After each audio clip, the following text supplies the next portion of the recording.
O MP pede agora explicações às forças de segurança, a PRF e a Polícia Militar sobre a operação que terminou com 26, gente, não é? Hoje eu vi 26, vocês estão com números de 26. Pois é, enfim, aí dos mortos, a Polícia Civil montou uma força-tarefa para identificar os corpos. Hoje pela manhã, a família de um jovem de 17 anos foi até o Instituto Médico Legal reconhecer o corpo dele. Eles afirmam que o rapaz não tinha envolvimento com o tráfico de drogas. Jackson Silva.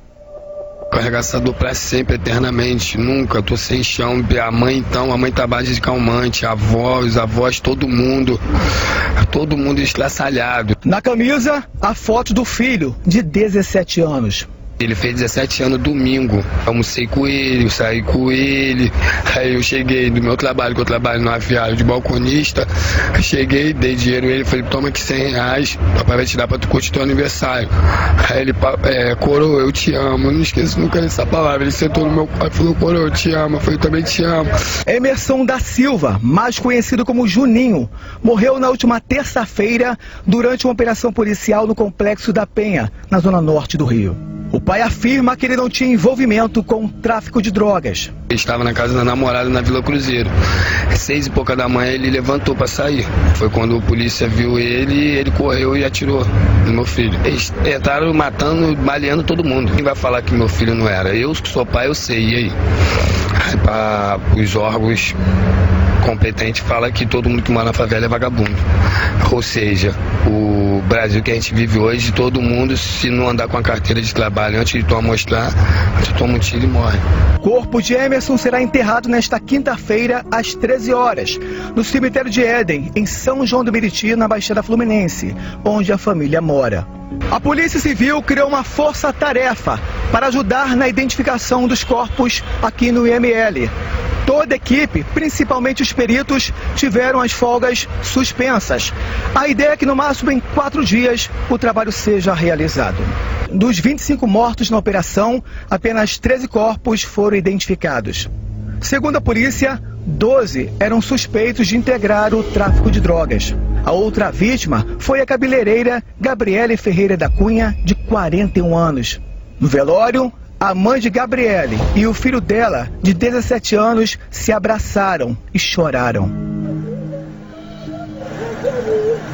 Uma pessoa amorosa, brincalhona, sorridente, feliz. Gabriele morava na comunidade há 18 anos. Ela foi atingida dentro de casa, no Morro da Chatuba, por uma bala perdida. Segundo a PM, a cabeleireira morava em uma área que não tinha a presença de policiais. As famílias de outros 2 mortos também afirmam que eles são inocentes. O corpo de Ricardo José da Cruz, de 27 anos, foi encontrado nesta quarta-feira no Hospital Getúlio Vargas, na Penha. A esposa dele falou com a equipe do Voz da Comunidade e disse que identificou o marido por imagens divulgadas na imprensa. Eles seriam dos feridos que foram levados à unidade hospitalar nas caçambas das viaturas. Ele chegou ontem lá. Aí a gente foi lá e falaram assim, ele não chegou não, ele não tá aqui não. De acordo com a família, Ricardo era mototaxista e estava levando uma passageira quando foi baleado. Estava levando a menina na estrada prometida e infelizmente tem que passar pela mata, entendeu? Todo mundo, eles têm que saber que aqui dentro não mora só traficante, mora trabalhador. Não tem nenhuma ficha criminal no nome dele e com certeza eles viram e não avisaram a gente porque tinha imprensa lá, tinha tudo. Eles não queriam que a gente botasse a boca no tombrone. Um ex-militar da Marinha que pertenceu ao quadro temporário da instituição também estava entre os mortos. Douglas Costa Inácio Donato, de 23 anos, trabalhava atualmente em uma loja de calçados, no bairro da Penha. Outras 6 pessoas ficaram feridas, entre elas um perito da Polícia Civil. 2 dias depois da segunda operação mais letal da história do Rio de Janeiro, o clima ainda estava tenso na Vila Cruzeiro. Na madrugada, vídeos divulgados nas redes sociais mostram fogos dentro da comunidade. Na terça-feira, a região se transformou em um cenário de guerra. Houve troca de tiros entre policiais e traficantes em uma praça que fica no Parque Proletário.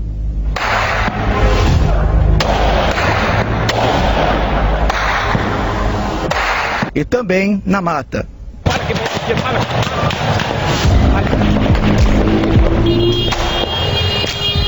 No dia seguinte, após a operação, um assessor da deputada estadual, Renata Souza, do PSOL, gravou o momento em que quase foi atingido. Então, a gente estava aqui perto do corpo do rapaz ali. Ele parou nessa posição, o policial do BOP. Ele deu um tiro.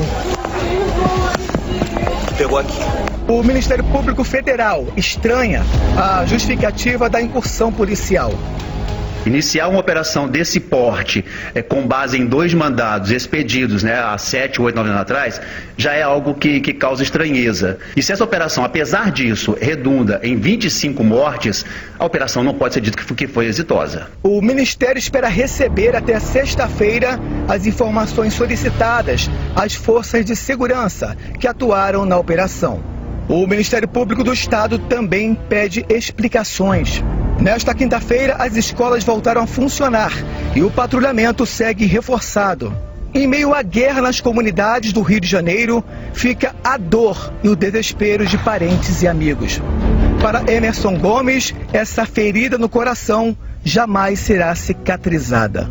Governo, sai governo e continua a mesma coisa, nada muda, nada, ou seja, os órgãos competentes, direitos humanos, associação de moradores, tudo está ali para quê? Para passar o que se vive nas comunidades, que precisa de um saneamento básico, de uma escola, de uma saúde boa, e nada disso os governadores bota a polícia para matar ser humano, que isso? Não existe isso. Eu vou ao vivo agora com o Jackson Silva, que está no Instituto Médico Legal, onde tem essa força-tarefa da Polícia Civil para a identificação dos corpos. Até agora, quantos corpos identificados, Jackson? Boa tarde.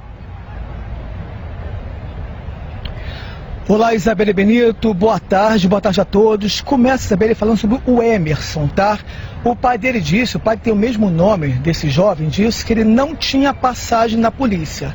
É claro que, como imprensa, nós procuramos a polícia e, segundo os policiais, ele tinha passagem sim, mas não falou por qual crime. Uma outra história que eu queria contar para você é sobre o João. Quem é o João? Ele é um jovem de 16 anos que também morreu ali no Complexo da Penha. O pai dele, chamado Washington, contou a história dele. Ele estava em casa na terça-feira pela manhã, tomou café com a família e depois ele foi convocado com os demais moradores para seguir em direção à mata. Lembra que você falou ontem sobre os traficantes que colocaram aquele áudio lá, exigindo que os moradores fossem para a mata? A gente até mostrou isso ontem também. E temos imagens também do Jadson Marques. Ele mostra ali os mototaxistas na mata, no meio do tiroteio. Pois é. O João também estava lá, no meio desse tiroteio, só que o João foi a pé com outros moradores. E, infelizmente, ele foi baleado. Ele tinha apenas 16 anos, o pai está inconsolável, Isabelle. Agora, sobre a força-tarefa, tá? Os peritos e toda a equipe aqui estão revezando, tá? Trabalhando diariamente. Isabelle Benito. Bora mostrar os áudios dos traficantes convocando morador. Tem que ir pro meio da mata porque os cana estão chegando e os cana vão matar e tem que ir lá e tem que protestar e tem que fazer e tem que isso, aquilo. Mostrou. Se eu sou morador, irmão, você tem que ir. Porque a polícia sai e tu vai ficar lá. Eu vou pro meio, eu vou pra onde me mandar. Eu vou pra protestar. Por isso tem que mostrar o áudio dos vagabundos no meio do pipoco, falando que os canas estão chegando perto na mata e que precisa mobilizar os motoboys para ir pro meio da mata. O SBT Rio mostrou a imagem do local, cada moto largada por traficantes naquela estrada que só o SBT Rio teve, com imagens de Jadson Marques, que foi super corajoso, porque até polícia, numa hora daquela, tinha essa imagem aí, doutor Marcos. Você não vê em nenhum lugar não, você vê aqui por causa do Jadson. O momento em que eles se jogam no chão e que aqui ali pra frente tem motos no valor de mais de 100 mil reais largadas, abandonadas com a chegada dos policiais e mais, eu vou além.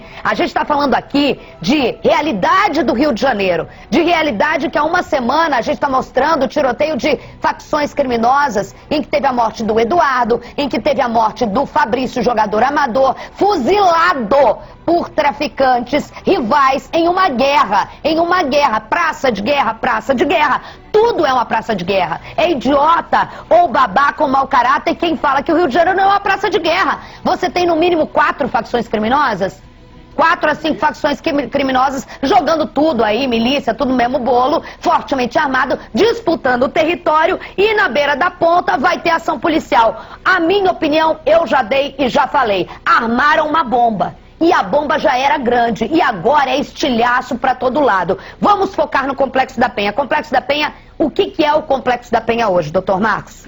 O Complexo da Penha, Isabela, ele vem se tornando novamente um dos grandes bunkers da maior facção criminosa do Rio de Janeiro ligada ao narcotráfico.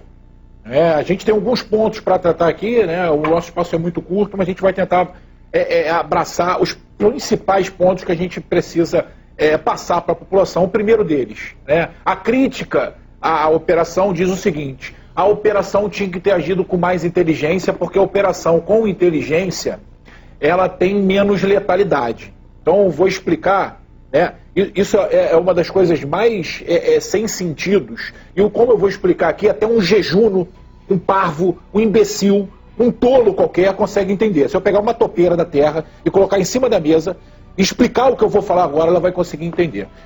Vejamos bem, se você tem uma investigação ou dados de inteligência, que são coisas completamente diversas, né? A segunda, ela serve de instrumento para a primeira, a inteligência serve de instrumento para a investigação, mas se você tiver dados de inteligência ou dados de investigação profundas, que levem a locais onde estejam drogas armazenadas, armas armazenadas e grandes chefes do tráfico escondidos. Se você tem essa informação e monta uma operação para poder chegar nesse local e pegar essas pessoas de surpresa, agora vem a conclusão genial. Você acha que vai ter menos ou mais confronto? Vai ter muito confronto. É óbvio, qualquer jejum não consegue chegar a essa conclusão. Só uma pessoa muito mal intencionada diz que uma operação que seja com maior dados de inteligência e mais bem planejada, ela vai ter menos letalidade na realidade do Rio de Janeiro.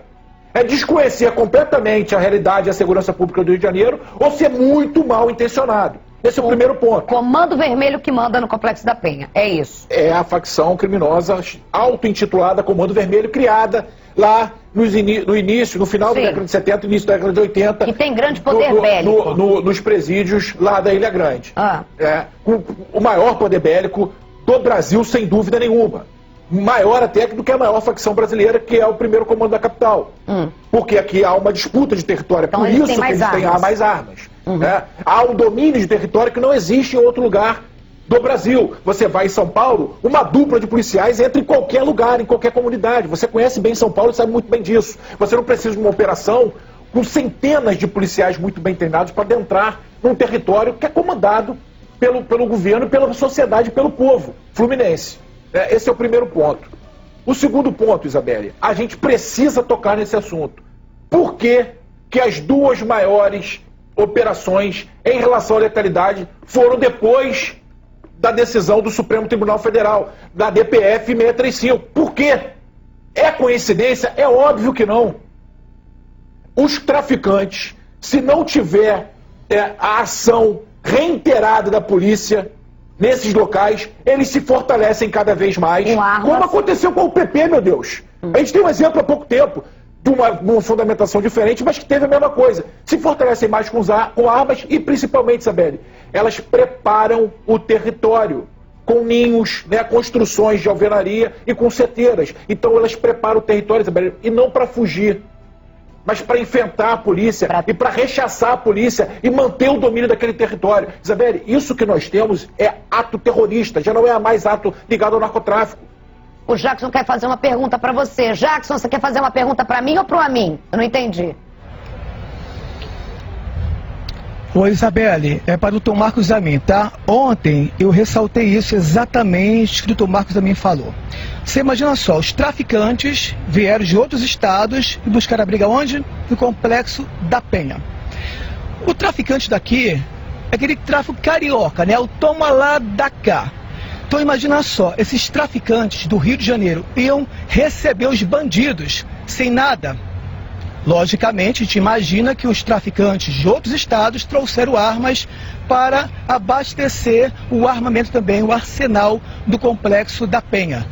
queria então ouvir a opinião do Dr. Marcos Zanin sobre isso. Você foi cirúrgico, Jackson. Há dados de inteligência da DRE, inclusive, de que esses traficantes, principalmente os traficantes do Pará, que vieram em grande quantidade para cá, deixaram grande quantidade de fuzis. Aproximadamente 30 fuzis para o narcotráfico que domina a região do Complexo da Penha, justamente como uma forma de pagamento por estar naquela localidade. Mas por que traficantes do Pará em grande quantidade vieram para cá? Por que traficantes do Amazonas vieram para cá? Por que traficantes do Nordeste e de outras localidades, de outras facções até, vieram para cá? Porque o Rio de Janeiro é bonito? Porque o Rio de Janeiro é aprazível? Não, porque aqui nós temos uma situação sui generis, ou seja, uma situação peculiar, uma situação exclusiva do Rio de Janeiro, na qual determinados territórios são protegidos não só por decisões judiciais, mas por todo um staff de narcoativistas. Não estou dizendo que não tem, que o Ministério Público Federal e o Ministério Público Estadual têm o dever de investigar essas mortes. A Polícia Civil tem um dever constitucional de investigar essas mortes. Nós não podemos, a princípio, a priori, a prima facie, dizer que houve ou que não houve execução. Mas a gente não pode, de início, falar que houve chacina. É mau caratismo. É desonestidade intelectual. Você imputar a conduta de criminoso, como fizeram na internet, imputar em conduta de criminosos a policiais muito bem treinados, como o do BOP e da CORE. São os policiais mais bem treinados do Brasil, quiçá do planeta, para esse tipo de atuação em ambiente urbano. Eu vou agora ao vivo. Eu estava pensando aqui, a pergunta que eu não fiz para vocês, o tanto que o Jackson foi perspicaz. Até hoje a gente fala disso, você pensa, eles vieram para cá porque aqui a decisão blinda Farm Bunker, mas por que eles receberam? A pergunta que o Jackson te fez foi perfeita. Por arma, que é o toma lá da cá, ninguém recebe de graça porque é amigo. Mas ninguém é amigo de ninguém. Inteligência, nunca fiz essa pergunta. Inclusive da DRE. Sim. E o Jackson foi cirúrgico. Sim. O crime é assim, é um toma lá da cá. Ele não vai receber, você é criminoso também, então vem pra cá. Não é assim. Vem aqui, obviamente amigo, há uma contraprestação, há uma contrapartida, e nesse caso foi de arma de fogo, que é o que o Comando Vermelho faz. No Complexo da Penha, vou te dizer, são 500 fuzis no Complexo da Penha. Meu Deus. Um dos chefes do Complexo da Penha tem 200 homens em volta dele. Não é possível a gente fazer uma atuação nesses locais para prender essas pessoas, esses marginais, sem que haja intenso confronto, infelizmente. A situação chegou a esse ponto. E não vem falar que é uma política falida de 40 anos, porque nunca deixaram a gente atuar de forma que a gente deve atuar. Não é a única saída de combate ao tráfico, a gente sabe disso. E a gente atua de outras formas também. Basta ver o histórico de operações e daqui para frente as operações que virão. E a gente vai destacar aqui as próximas operações que virão também em relação à inteligência e à investigação, que não seja somente dentro de comunidades carentes. Ok, chega na janela agora da nossa sala. Professor Liera acompanhando atentamente aí as explicações basicamente do Dr. Marcos, a pontuação precisa do Jackson Silva. Boa tarde, professor. Boa tarde, Isabelle. Boa tarde, Dr. Marcos. Um prazer retornar ao programa. Ô, professor, o senhor está acompanhando também, já são 3 dias aí, e realmente eu acho que a gente tenta, para problemas que desesperam, soluções pontuais. No caso da segurança do Rio de Janeiro, a gente percebe, e eu vou falar aqui a minha opinião, que a gente patina dos dois lados. O bandido que é uma flor é um bonzinho, e do outro lado, os dois que se abraçam. O bandido bom é o bandido morto, e a gente patina e não sai do lugar. Isabelle, é óbvio que o combate ao crime, em todas as suas expressões, é uma necessidade. Né? Essa é, inclusive, uma das razões justificativas para a existência do Estado. Né? O Estado deve prover a todos os cidadãos a segurança mínima necessária para que nós possamos tocar, né, as nossas vidas com o mínimo de dignidade. No entanto, é evidente que esse padrão de intervenção que vem sendo colocado, né, no Rio de Janeiro nos últimos tempos, né, eu não sei se por questões eleitorais, políticas ou de outra natureza, mas elas evidentemente não estão produzindo os resultados, né, que a sociedade espera. Nós sabemos sim dos problemas históricos, estruturais da segurança pública no Rio de Janeiro, né? Conhecemos todos nós que acompanhamos, né, as temáticas de segurança pública, os problemas graves, né, vinculados à auto-organização, né, das quadrilhas, tanto de traficantes quanto de milicianos, enfim. Não é o caso e jamais será né, de adotar a perspectiva de que o bandido é bonzinho, é apenas uma vítima da sociedade. Evidentemente que não é isso, mas os nossos padrões de intervenção, e aí eu diverjo do Dr. Marcos, né, porque nós estamos adotando esses padrões de intervenção já há muitas décadas, e os resultados delas não são aqueles que a sociedade espera. Né? O Estado não está conseguindo, através desses meios, prover a segurança necessária para a sociedade. Né? E quando eu digo para a sociedade, eu não digo apenas, eventualmente, para aquele cidadão que acaba sendo vitimado, né, por um confronto dessa natureza. Nós estamos falando de todos aqueles que têm e vivenciam cotidianamente uma relação de insegurança, seja você habitante das comunidades, periferias, seja você habitante, entre aspas, do que se considera chamar de asfalto, ou seja, das áreas mais elitizadas da sociedade, seja o próprio policial, Isabelle, que muitas vezes, né, eu sou irmão de policial, você sabe disso, né, muitas vezes é o próprio policial que vem a ser vitimado, né, por conta de uma ação dessa natureza. Então, assim, é evidente que nós temos que juntos, né, setores de segurança pública, intelectuais, mídia, organizações da sociedade civil, né, buscarmos um outro modelo para que nós tenhamos uma segurança pública mais efetiva e menos letal do que aquela que nós estamos vendo no Rio de Janeiro. Eu não acredito, não posso acreditar que nós não sejamos capazes de juntos encontrar modelos alternativos que aumentem a eficácia e diminuam a letalidade dessas intervenções. Isso é um assunto que ontem rendeu quase o programa inteiro. Eu acho que é um assunto muito forte, porque também fazer como, né? Aí a explicação é, fazer como? Porque ninguém vai comemorar a morte, ninguém quer morte. Mas faz como então? Como que a gente faz? Porque agora eu vou dar uma opinião bem séria pra vocês. Todo mundo tava quietinho até o tráfico escorrer, tá? Isso daí não é à toa, tá escorrendo, tá batendo na bunda de alguém. E aí falaram, ó, vai fazer, autorizou. Até agora eu tô com muitas dúvidas em relação... Eu sei que não vai dar tempo de discutir aqui. Ontem fiz pergunta pro Bárcia, já tinha falado, eu não entendi muita coisa. Por que foi a PRF, se vocês têm um monte de inquérito, mas tudo bem. Hoje já me convenceram, conversei hoje até com o ex-diretor lá da Agência Nacional de... ABIN, como que é? Esqueci o nome. Falei, mas assim, tá bom, eu vou aqui aceitando, mas como jornalista eu sempre vou pensar. Aí escorreu, enquanto por que o pobre tem que conviver com o tráfico armado crescendo, crescendo, crescendo, e quando escorre, como disse o professor Lier, fala no asfalto, isso aqui, alguma coisa bateu aqui que foi autorizado uma operação, e tem mais. Eu vou falar uma coisa pra vocês aqui. O negócio tá tão gigante, o fermento tá tão grande, que se tiver operação, se tiver que combater, porque a sociedade quer que a polícia combata, não quer? A sociedade quer, não vai aceitar. Quando acontece alguma coisa, quer a polícia. A pergunta é, toda vez que a polícia atuar a partir de agora, não vai ter como ser flores. Já não era. E aí eu vejo os responsáveis por isso num silêncio ensurdecedor. Enquanto a ponta que é cobrada tá aqui, ó, a outra ponta que é o morador, e no meio tráfico gigante, como foi preparado para enfrentar essa força policial toda que a gente viu e está 3 dias falando na imprensa. O futuro, e quem é responsável por esse bolo todo do Rio de Janeiro, às vezes nunca pisou numa favela do Rio de Janeiro e nessa hora não fala nada. É um silêncio absurdo, né? Vamos falar de outra coisa, né? Vamos ter uma cortina de fumaça logo ali. Como jornalista, desculpa, eu tenho uma visão além, ou mais crítica do que vocês e menos cartesiana do sim ou do não. Enfim.